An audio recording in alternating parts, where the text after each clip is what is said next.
Alô, amigos do canal! Mais uma vez estamos aqui, inaugurando uma nova fase. Faremos uma abordagem da história antiga em estilo narrativo.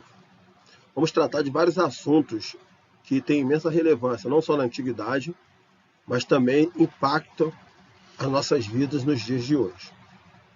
Inicialmente, vamos fazer um resumo das guerras médicas que foram travadas entre os gregos e persas e da ascensão da Grécia como potência mundial. Vamos começar com a Medo-Pérsia e a Grécia, que foram 2 séculos de confronto. Faremos um resumo, rapidamente, das datas dessas guerras e uma cronologia básica, para que possamos entender melhor do que vai se tratar. Medo-Pérsia e Grécia, 2 séculos de confrontos. 539 antes da Era Cristã. A Medo-Pérsia se torna a 4ª potência mundial. Conquista territórios em 3 direções principais. No norte, a Síria, no oeste, Jônia e no sul, Egito. 500 antes da Era Cristã. Os gregos da Jônia, da Ásia Menor, se rebelam contra os governantes persas. 490 antes da Era Cristã. Os atenienses repelem os persas em Maratona, ou seja, vamos falar sobre essa batalha hoje. 482 antes da Era Cristã. Xerxes incita todo o seu exército contra a Grécia. 480 antes da Era Cristã. Vitória difícil dos persas nas Termópilas. São derrotados também em Salamina. 479 antes da Era Cristã. Atenienses e espartanos vencem os persas em Plateia. 336 antes da Era Cristã. Alexandre torna-se rei da Macedônia e 331 antes da Era Cristã, o exército persa é destroçado por Alexandre o Grande em Gaugamela. A Grécia se torna mais uma potência mundial. Então, vamos falar hoje no nosso vídeo de Maratona, a humilhação de uma potência mundial. Ao descer o contraforte que rodeia a planície de Maratona, 40 quilômetros no nordeste de Atenas, na Grécia, o visitante ele pode se sentir imediatamente enlevado pela paz e serenidade que aquele local, para quem já visitou, é imperturbável. Só que quem vai ali jamais imaginaria que aquele local foi o palco de uma das mais famosas batalhas da história. A batalha que deteve o avanço da potência mundial mesopotâmica na Europa. Batalhas da história da civilização ocidental. E o historiador Will Durant menciona como uma das mais incríveis vitórias da história. No apogeu da potência Medo-Pérsia, por volta da segunda metade do 6º século, antes da Era Cristã, seus exércitos, eles aparentemente eram invencíveis e foram liderados tanto por Dario o Medo e Ciro o Grande persa. Eles assolaram a Lídia Oeste. Tanto a Trácia como a Macedônia, localizadas no norte da Grécia, foram subjugadas pela força, o que significava que quase metade do mundo de língua grega já caíra em poder dos persas. Foi com a captura de Lídia. Os persas também assumiram o domínio da cidade grega da costa da Jônia.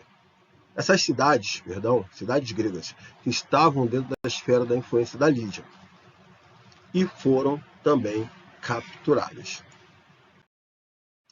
Apenas as cidades-estados de Atenas e de Eritreia responderam ao pedido de ajuda das cidades gregas jônicas que estavam sitiadas pelos persas. Só que isso não foi impedimento para as disciplinadas forças da Pérsia de invadir e esmagar as revoltas jônicas. Dario decidiu que teria de punir as cidades-estados gregas por ajudarem os rebeldes no ponto de vista persa, os rebeldes jônicos.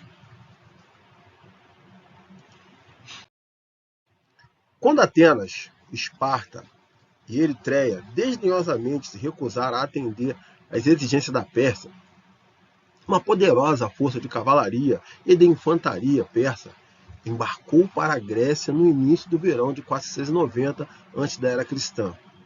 Em agosto, os persas estavam prontos para atacar Atenas e seu território, a Ática. Então, dentro dessa situação, vamos agora ver as questões estratégicas. Os persas desembarcaram em apenas 42 quilômetros de Atenas. As perspectivas eram lúgubres para os atenienses, porque eles mal conseguiram juntar 9.000 soldados e se aliaram a ele mais 1.000 soldados de plateia. Eles, esses 10.000 soldados, não dispunham de cavalarias ou arquiteto para ajudá-los. Embora eles tivessem pedido ajuda a Esparta, seus rogos caíram em ouvidos surdos. Por quê? Porque os espartanos estavam ocupados com cerimônias religiosas em honra a Apolo.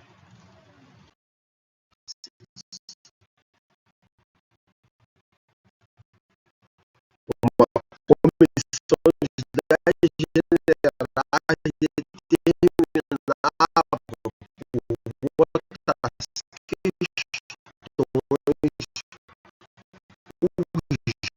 urgentes a decidir. Primeiro, deveriam manter suas forças em Atenas para defender a cidade, ou deveriam enfrentar os persas em campo aberto. Então isso ficou em aberto. Levando em consideração que a cidade de Atenas não tinha muralhas fortes para se defender, a Assembleia votou esmagadoramente por lutar em maratona. Segunda questão. Eles deveriam atacar, apesar de suas desvantagens em relação à superioridade numérica dos persas, ou deveriam se posicionar e aguardar na esperança de que os espartanos, de algum modo, chegassem a tempo de ajudá-los a resistir à formidável investida da Pérsia. Era um caso a se pensar.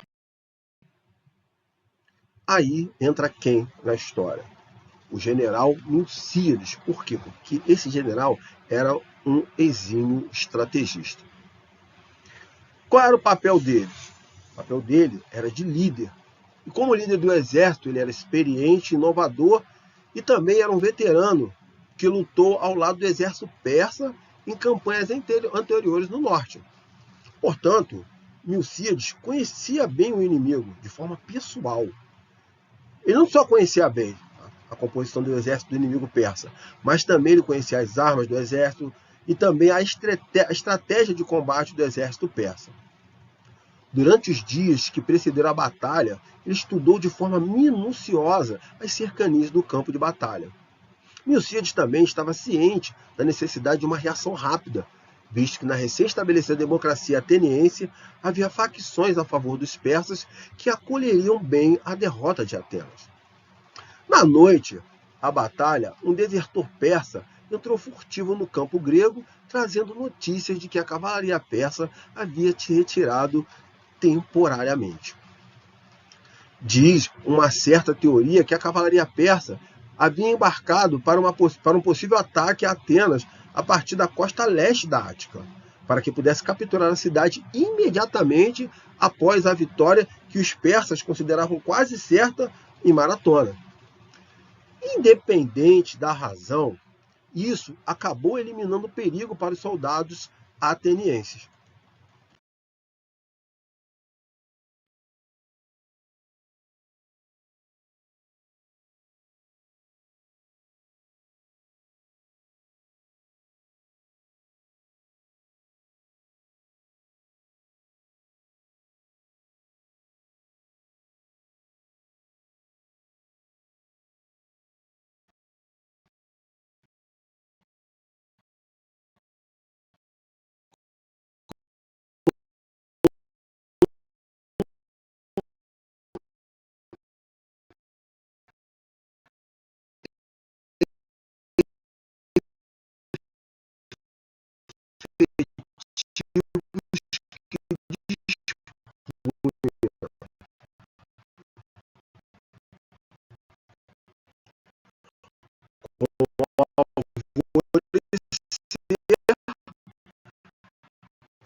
Plita,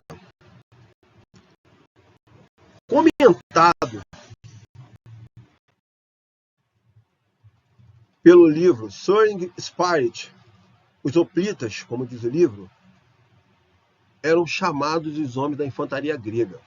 Dispunham de armaduras mais fortes do que seus oponentes persas, escudos mais resistentes e lanças mais compridas. O mais interessante desses hoplitas é que, além disso, eles treinavam corridas rápidas com todo esse equipamento para alcançar distâncias rápidas. O objetivo era de fugir do alcance das flechas dos persas. Interessante, né? Além das armaduras, eles eram bons corredores. Mas mais significativo que isso, esses hoplitas lutavam com uma eficiência maquinal em falanges de até 12 fileiras, uma atrás da outra, com soldados em cada fileira tão juntos um do outro que seus escudos compunham um muro quase ininterrupto. Diante dessa perspectiva, os persas aprenderam por que a falange era o mais temível engenho de guerra conhecido no mundo antigo. Os persas, atônitos, bateram em retirada, mas logo contra-atacaram e abriram uma brecha no centro da linha de combate grega. Sem saber, os persas caíram na armadilha bem arquitetada de Milcíades. Ele havia, de forma proposital, desguarnecido o centro da linha de batalha grega para concentrar os soldados nos flancos da batalha, sistema de pinça. Subitamente, os fortes flancos investiram contra os persas e mataram um grande número deles, até que o restante que conseguiu escapar fugiu de volta para seus navios. O resultado foi um tremendo massacre. As baixas persas chegaram a cerca de 6.400 homens, enquanto os atenienses perderam apenas 192. Embora alguns navios persas tenham sido incendiados, a maior parte da frota de 600 navios conseguiu navegar ao redor do Cabo Colonna, situado na extremidade sul da Ática, e chegar a Atenas. Porém, o vitorioso exército ateniense chegara lá primeiro e enfrentou os persas novamente. Os persas foram forçados a se retirar. Os atenienses haviam vencido, apesar de todas as probabilidades em contrário. Atenas encheu-se de alegria, especialmente porque a vitória fora ganha sem nenhuma ajuda dos espartanos. Qual foi o mármore de bronze em Maratona e em Delfos imortalizaram o triunfo ateniense? Segundo o historiador Pausanias, 650 anos mais tarde, ao atravessar o campo de batalha, os viajantes ainda acreditavam que era possível ouvir sons fantasmagóricos de homens em combate. Quem olha a tumba de Maratona, que ainda existe no local da batalha, é lembrado do alto tributo e morte e sofrimento pago pela humanidade em sua busca constante de poder e dominação.